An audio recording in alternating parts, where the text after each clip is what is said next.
Okay, so this is a Spartan 100. This is the way you replace the cable. You remove these two nuts right here.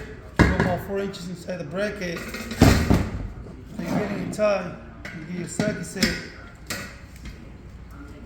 tie the bracket to hold the cable. Put it like 4 inches inside.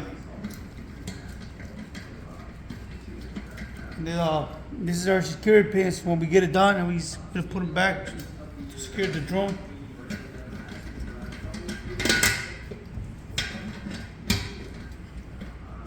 Like and subscribe for more videos like this one.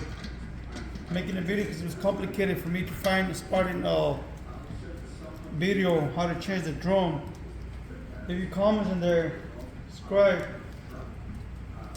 So after we tie it, we're gonna put it back together and lock it in the machine. But you can see your drum goes right here, comes to the front, comes to the side, and the angle and it drops down. And locks back in place. This is Spartan 100. Like and subscribe. And this is the machine. Thank you.